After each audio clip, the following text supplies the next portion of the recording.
তো ইয়া আইয়ুহাল্লাযীনা আমানুত্তাকুল্লাহ, আল্লাহকে ভয় করো। এখানে সবাই হাত উঁচু করে যদি জিজ্ঞাসা করি, সবাই বলবে আমি আল্লাহকে ভয় করি। কিন্তু এমনও মানুষ এখানে আছেন, আজ ফজরের নামাজের খবর নাই, যোহর পড়ে নাই, আসর পড়ে নাই, মাগরিব পড়ে নাই, এশাও পড়ে নাই, সেও বলে আমি আল্লাহকে ভয় করি।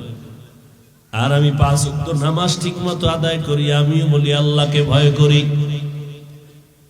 আপনি রোজা রাখেন না, বলেন আল্লাহকে ভয় করি। আমি রোজা ঠিক রাখিয়া বলি আল্লাহকে ভয় করি।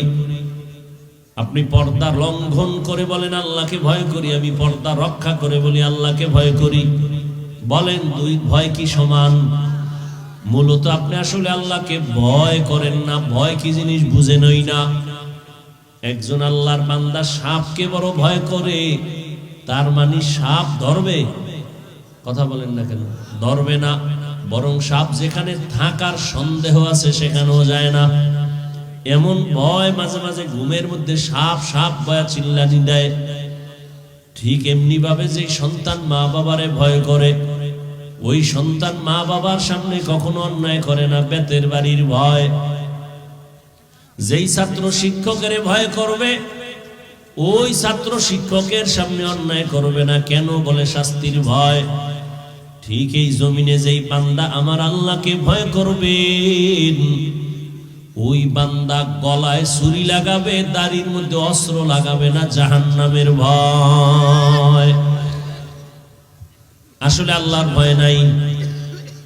কারণ আপনিও তো মুসলমান, আমিও সেই মুসলমান। নবী এক, কোরআন এক, কাবা এক, ধর্ম এক, কালেমা এক, নাকি আলাদা? আপনার আমার ধর্ম এক, আপনার আমার কালেমা এক। আপনি যেই কোরআন মানেন, আমিও সেই কোরআন মানি। আপনি যে আল্লাহর গোলাম, আমিও সে আল্লাহর গোলাম। আপনি যে নবীর উম্মত, আমিও সে নবীর উম্মত। দুনিয়াতে আসছি এক, যাবো এক। কাফনের কালার হবে এক, সংখ্যাও 3টা এক। কবরের সাইজও হবে এক, প্রশ্ন হবে 3টা কবরে, তাও কিন্তু এক। কে পীর, কে মুরিদ, কে ধনী, কে গরিব, কে শিক্ষিত, কে মূর্খ, ভেদাভেদ নাই, প্রশ্ন সবার এক। রবের পরিচয় দাও, ধর্মের পরিচয় দাও, রাহমাতুল লিল আলামিনের পরিচয় দাও, প্রশ্ন এক।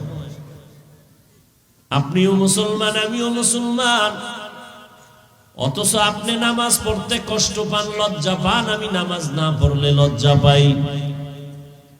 আপনি টুপি মাথায় দিতে লজ্জা পান, আমি টুপি মাথায় না দিলে লজ্জা পাই।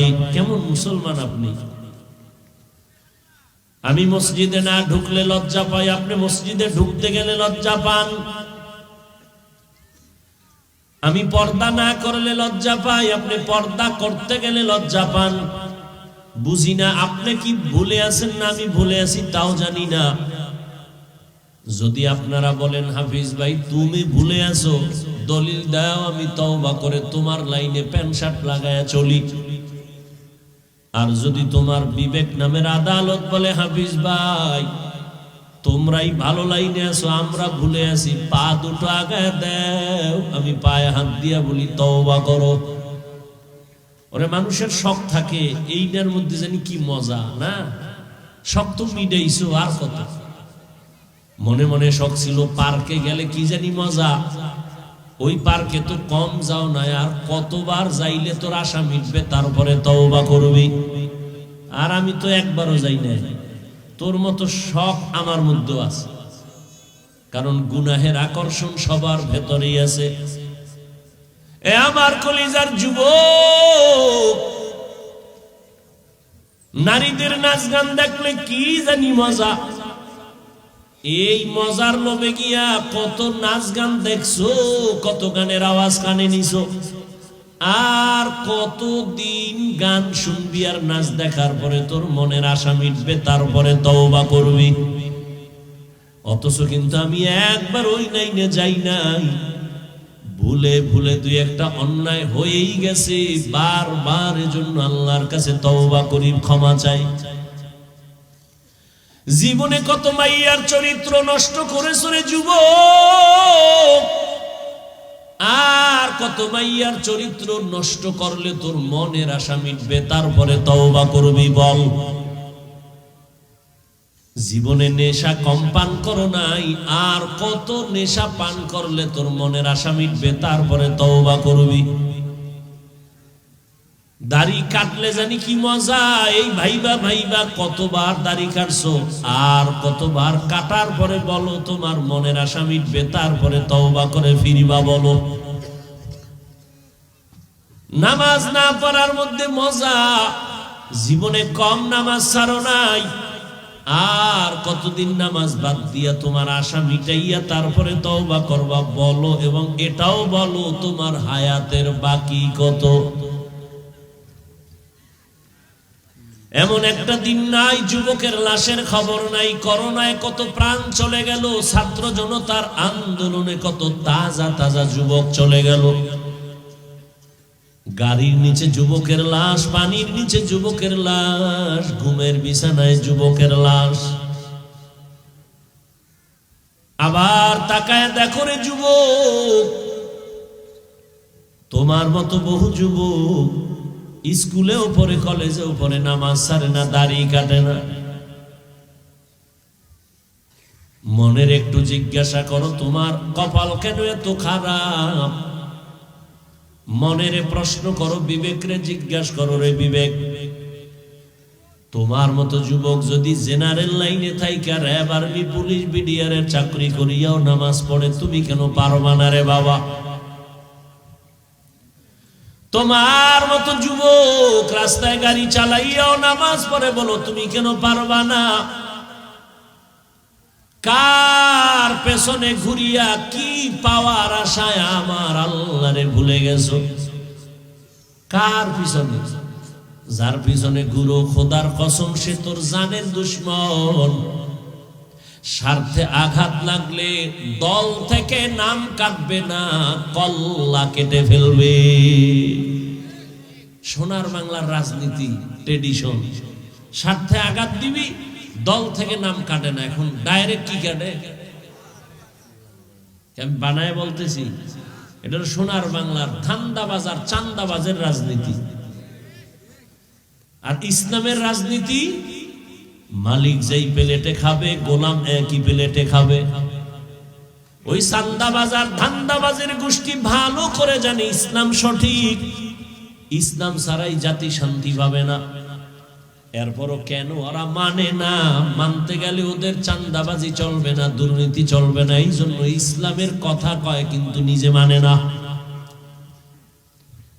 যারা ইসলামের কথা কয় মানে না, এদেরকে বলে ধর্ম ব্যবসায়ী। ওরা আবার আঙ্গ গালি দেয় কি কইয়া? আমরা ধর্ম নিয়ে ব্যবসা করি। বিসমিল্লাহ কইয়া বক্তৃতা শুরু কইরা স্টেজের পিছে যায়, গাঞ্জা খায়, মদ খায়, বিড়ি টানে। এরা ধর্ম ব্যবসায়ী না। আমরা নামাজ পড়ি, দাড়ি রাখছি, টুপি পরি, মানুষের পাও ধরে বয়ান করি, আমরা বলে ধর্ম ব্যবসায়ী। অর্থাৎ প্রত্যেকটা জায়গায় ওরা উল্টা স্লোগান দিয়ে রাখছে, জাতিকে আইওয়াশ করে রাখছে।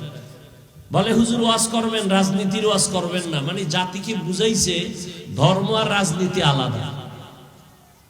অথচ রাজনীতি আর ইসলাম দোনোটা এক, ভিন্ন, এক চুল পরিমাণও ভিন্নতা নেই। হ্যাঁ, তোমার পচা ধান্দাবাজি ইসলামে নাই, মানুষ জবাই করা ইসলামে নাই, মানুষের বাড়ি ঘরে আগুন লাগা ইসলামে নাই, দুর্নীতি করো, ডাকাতি করবা, শাটার টেনে চান্দাবাজি করবা, এটা ইসলামে নেই। এজন্য চোরের গোষ্ঠী ইসলাম মানে না।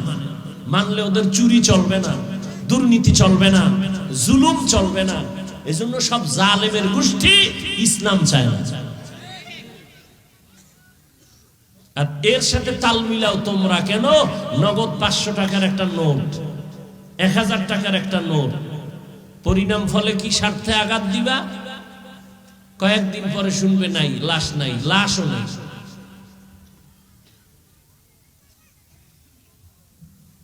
আল্লাহ হেদায়াতের দৌলত সবাইকে দান করে।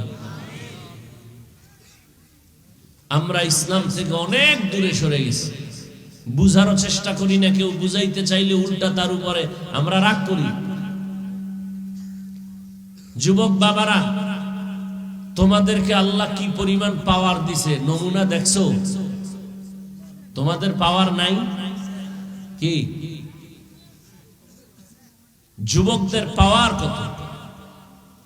তবে এই পাওয়ারটা চূড়ান্ত সফলতার জন্য উলামায়ে কেরামের দোয়া ছাড়া সম্ভব না।